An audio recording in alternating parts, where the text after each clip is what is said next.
Hey, it's Alan, and I just wanted to let you know that you can now listen to the ongoing history of new music early and ad-free on Amazon Music, included with Prime.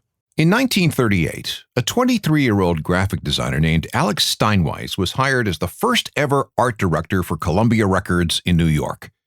He was assigned a project to help promote a new release by Richard Rodgers and Lorenz Hart. They were famous for not only writing more than 500 songs since 1919, but also wrote 28 stage musicals for Broadway audiences and beyond. In those days, all music came on 10-inch, 78 RPM discs, one song per side. If you have a collection like the one Alex was assigned, those perhaps dozen of those individual discs were packaged together in what looked like a bound book with paperboard covers. Inside were sleeves for each of the records, kind of like what you'd have for a phonograph album, for individual pictures. But this wasn't, obviously, a phonograph album. It was an album for records, and this is where the term phonograph album or record album came from. The first company to create such bundles of records was Odeon, a German company in 1909, and for the next 30 years, all records were sold in pretty plain paper sleeves, maybe a little bit of text on it, and that was it. Phonograph albums were pretty anonymous, just these plain paperboard binding things. Anyway, back to Alex, the art director. The label needed this phonograph album to be a hit with consumers. How can we get people to pay attention to this release and sell as many copies as possible? Alex was hit by inspiration. He and a photographer went down to the Imperial Theater in the Theater District of New York City and convinced the owner to let them play with the marquee on the street. He changed the sign to read Columbia Records, Imperial Orchestra under Richard Rodgers, smash song hits by Rodgers and Hart. The sign was lit up and they took a picture. That photo was used for the cover of this new phonograph album. This was the first ever album cover artwork.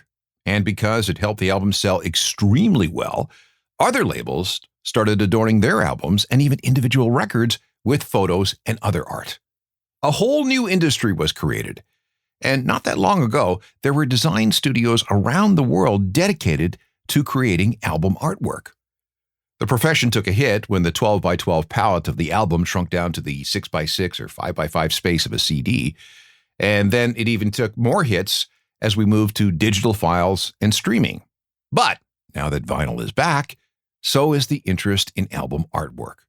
With that in mind, this is part 2 of a show that looks at some of the most iconic looking albums in history, along with some of the secret stories they contain.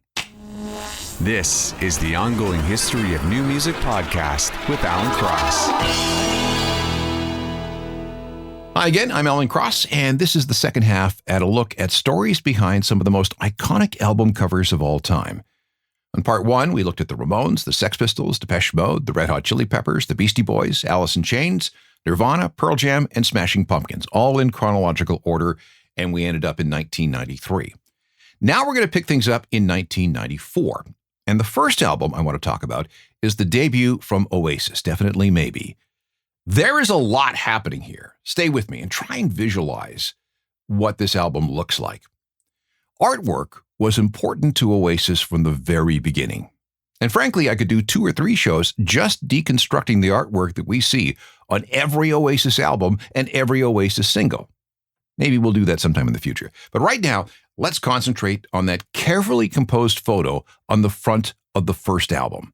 If you have a copy nearby, or if you can call it up on your computer, great, that'll help. If not, again, try and visualize. We see 5 guys in a front room of a house in May 1994. There's a couch, a comfy chair, a TV, and a fireplace. Members of the band are scattered about doing different things. The photographer was Michael Spencer Jones, someone who was just getting started in the world of big-time photography. Brian Cannon designed the artwork. He'd met Noel about a year earlier, and they bonded over some Adidas running shoe designs. Noel liked what Brian had done with the Verve around that time, telling Brian, "When we get signed, I want you to do our artwork." The setting was the front room of the home of rhythm guitarist Paul Bonehead Arthurs. This was in the Didsbury area of Manchester. The inspiration was another album, specifically the back cover of a 1966 Beatles compilation entitled A Collection of Beatles Oldies. This was a compromise with Noel, who had seen a shot of the Beatles in Japan, where all the members were sitting around a table. That didn't seem very interesting, so Spencer looked for another approach. He took a visit to the Manchester Science Museum, where there was an Egyptology collection on display. If you want to know why Liam is lying on the floor in the position of an Egyptian mummy, that's why.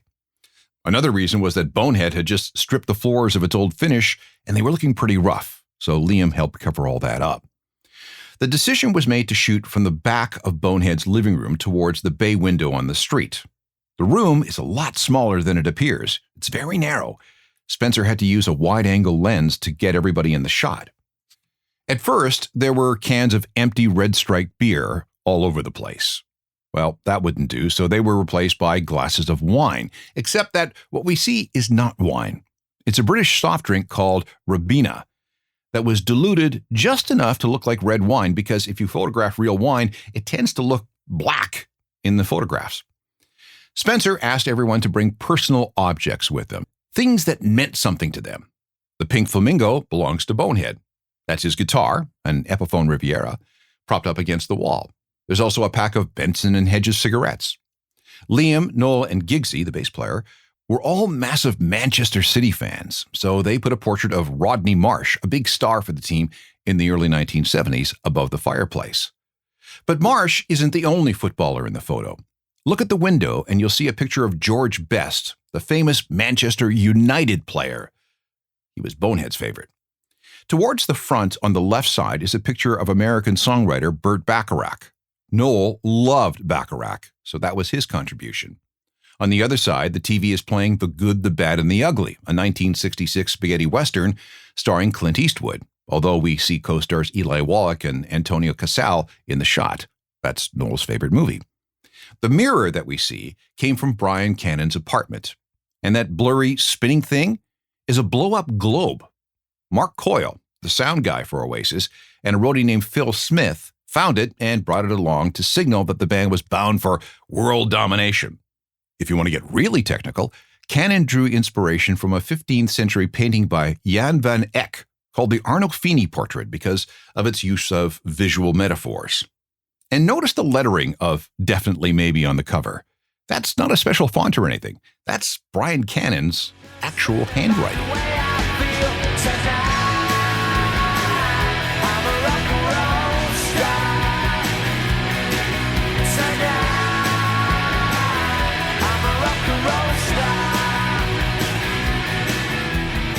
Rock and roll star from Definitely Maybe.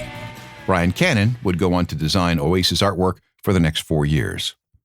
Around the same time that album came out, Korn released their debut. Let's dissect that artwork. It features a little girl dressed in a school uniform on a swing in a playground with an unseen figure casting a menacing shadow with lobster-like claws. Are those some kind of blades? What's going on here? The girl is squinting against the sun to make out who's staring at her. The little girl's name is Justine Ferrara. She's the niece of Paul Pontius, who worked at Immortal Records, Korn's label at the time, and she was just 8 years old in 1994. She was paid $300 for her time. The guy casting the shadow was Dante Areola, who was the co-art director on the shoot. Little Justine wasn't shown the picture until she was in the 8th grade, simply because it's so creepy and sinister. And Paul's family was not at all pleased with the results, because if you flip the album cover over, you'll see the same playground, except that the little girl is missing.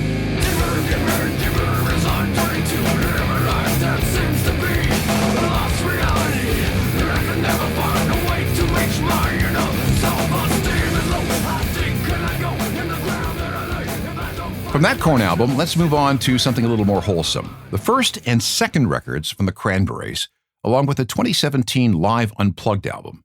What do they all have in common? A couch. For the first album, everybody else is doing it, so why can't we in 1993? An art director called Callie was hired. The decision was made to rent a couch and have the members sit on it.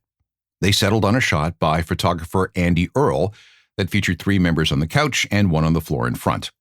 For the second album, No Need to Argue in 1994, Callie called up Earl and had him find that very same couch. And for that album, it was hauled around Dublin where many pictures were taken.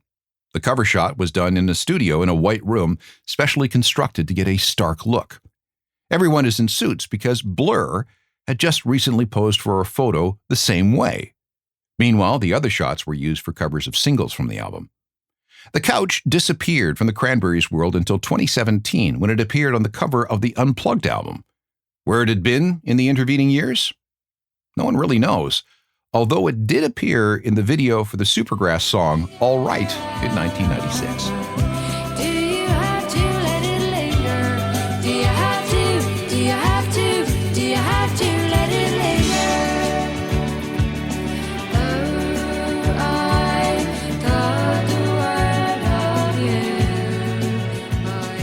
Moving from the softness of the Cranberries, we have a chunk of rage from Rage Against the Machine, their Evil Empire album from 1996.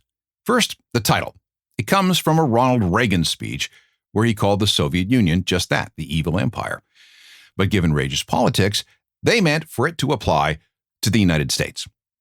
The boy on the front is an altered version of a painting from the 1940s and 50s. There was a comic book hero called Crime Buster.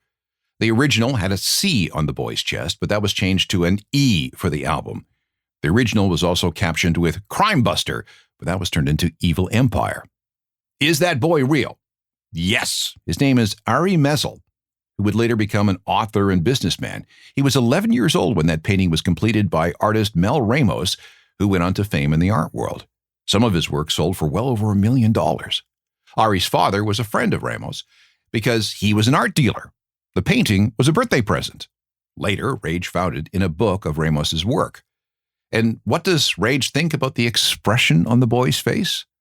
Zach De La Roca says it's all about the power structure in the United States. He's smiling because he wants to project that he's in control.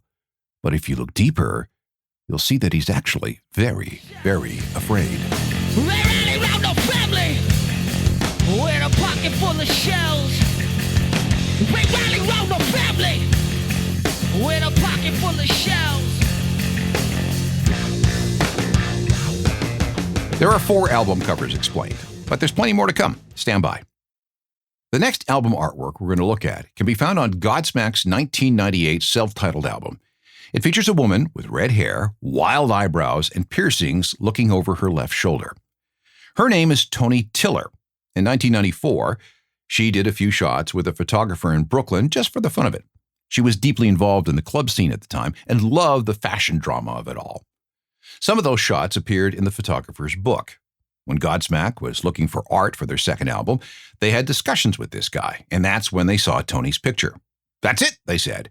So they bought the rights to the photo. Toni only found out about it when the album was released. Where is she now? Living off the grid. I quote, "Now I live in the woods. I'm bald, usually barefoot, and into a variety of stuff. Meditation, strange objects, cooking, esoteric studies, cacti, dollhouses, rugs, and artsy crap. In my spare time, I have a reform school for rude kittens." I'm not the one who's so far away when I feel the snake bite enter my veins. Never did I wanna be here again, and I don't remember why I came. One more thing about that Godsmack album with Toni Tiller on the cover. If you look at the liner notes, you'll see a Wiccan pentagram and a reference to Salem witches. Some father in the U.S. took notice of the record and was outraged that there wasn't a parental advisory warning on the cover. He also thought that the lyrics were outrageously offensive, and as a result of his complaints, both Walmart and Kmart wouldn't sell the record. The label then had to issue an altered version of the album, complete with a parental advisory sticker. And you know what happened, of course. The album sold even better. Moving on. That's a pretty sexy nurse on the cover of Blink-182's 1999 album, Enema of the State. Who is that? Well, it's porn star Janine Lindemulder. Why is she putting on a rubber glove? Well, turn the record over and you'll see shots of the band naked, preparing for some kind of probing. Blink had no idea that Janine was a porn star. They just picked her photo from a stack of pictures given to them by their record label. They were just looking for somebody to play a sexy nurse.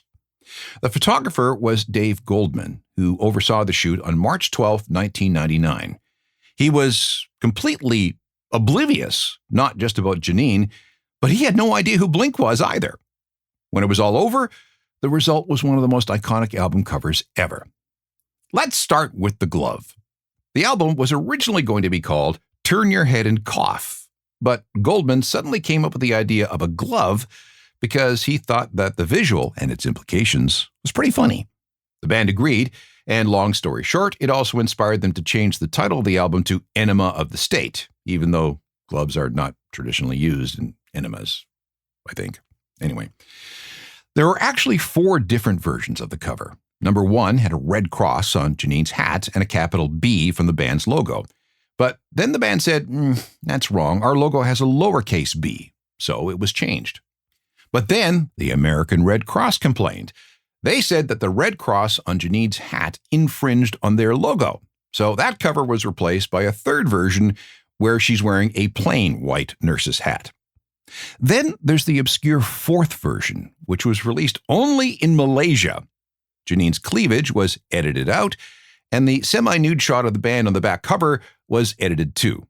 But strangely, the red cross is back. Where's Janine today? Well, she's retired from porn and went to work as, wait for it, a kindergarten teacher. Then she made an adult film comeback in 2004 and won a bunch of awards. In 2017, there was a documentary talking about life after porn. She appeared in that. And somewhere on her resume is a sex tape with Motley Crue singer Vince Neil. Oh, and she was briefly married to Jesse James, the West Coast Choppers TV guy and one-time husband of actor Sandra Bullock. Janine also served 6 months in jail for tax evasion and had to pay $294,000 in back taxes. As of 2017, which is the last I heard of her, she had an OnlyFans account. Oh, and let's not forget this. Janine appeared in the video for this song.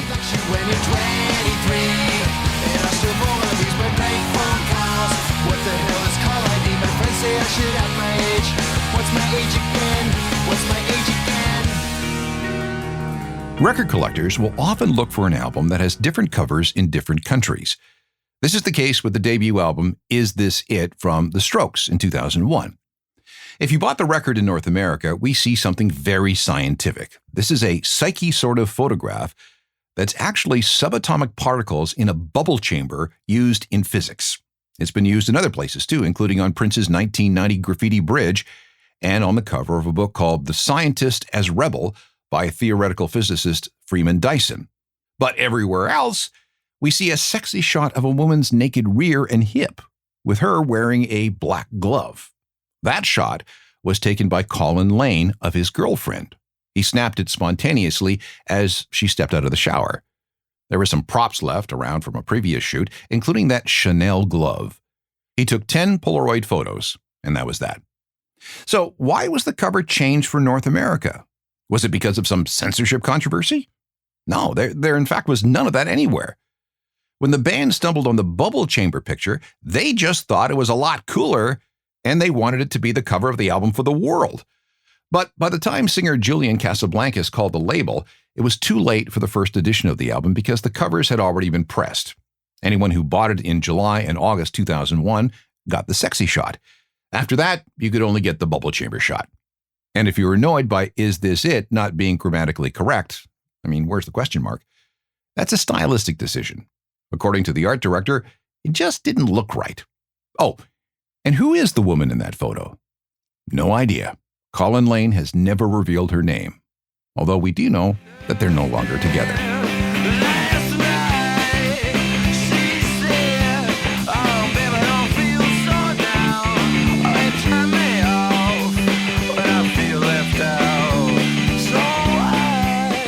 I hope that clears things up about the artwork on that first Strokes album. 2 more to go. Stories about Audioslave and The Killers next. Some of the best album covers leave everything to the imagination. That's the case with the 2002 debut album from Audioslave. We see some sort of golden sculpture that could represent flames? It's in the middle of a desolate landscape with a solitary figure in a red shirt and shorts just staring at this thing.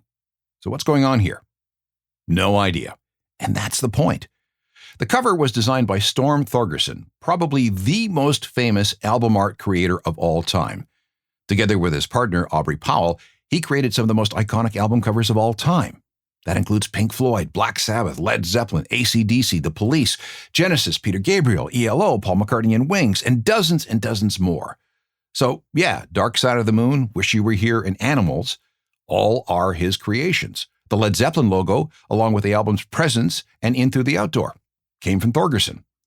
By the time Audioslave came along, Storm was no longer with Hipgnosis, the famous album design company.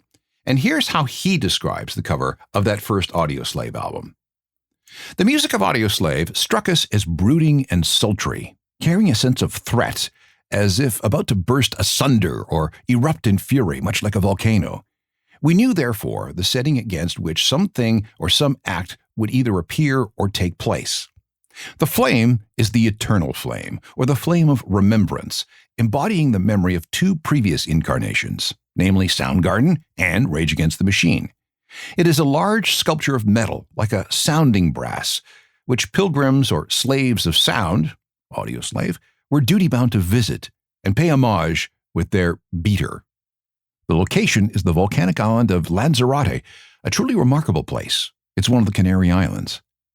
Now, what I love about covers like this is that there's no Photoshop, there's no AI. This is a posed photograph in a real location. There was another possible cover, too.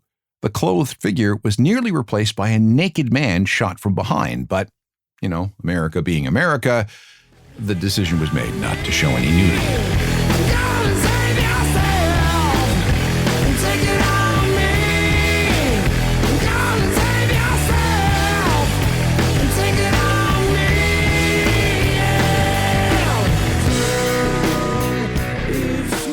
I have one more album cover, for now at least. It's the cover of The Killers' Sam's Town. It's interesting. We got to take it apart. First, the title is taken from a casino in the band's hometown of Las Vegas. Its full name is Sam's Town Hotel and Gambling Hall. I'll come back to that in a moment. The photographer was Anton Corbijn, the Dutch guy, who was a favorite of U2, Depeche Mode, Coldplay, Bruce Springsteen, Kate Bush, Bjork, Simple Minds, REM, Metallica, and, get this, physicist Stephen Hawking. When presented with the project, he overruled the band's desire for something they described as a chic gypsy look. Instead, he came up with the idea of something that expressed tired and faded glory, hence the beat-up camper trailer in the background. There's also a bighorn desert sheep lying next to the trailer. Such sheep are pretty common in Nevada. In fact, it's the official state animal, but it's not real. It's stuffed. It was borrowed from a museum. And who's the miserable-looking woman? She is a model and singer named Felice Lizet, and she's a perfect representation of the whole faded glory thing. Now, I want to play you a single from this album. It relates to the days when bassist Mark Stormer could see the Sam's Town casino sign from his bedroom when he was young. And sometimes you close your eyes and see the place where you used to live when you were young. That's all I've got now, but because there are so many iconic album covers out there, we'll have to revisit this subject in the future. If you have a favorite bit of album artwork that you would like deconstructed and explained, drop me an email and I'll add it to the list for the next time. Use alan@alancross.ca. Meanwhile, let's meet up on social media. I'm pretty much on all of them. And we could also meet at my website, ajournalofmusicalthings.com, which is updated daily with music news, opinion, and music recommendations, and more. And while you're there, sign up for the free daily newsletter. You won't regret it. I also have another podcast. It's called Uncharted, Crime and Mayhem in the Music Industry, and it's just like it sounds. It's all about the weird, creepy, and disturbing collisions between music and true crime.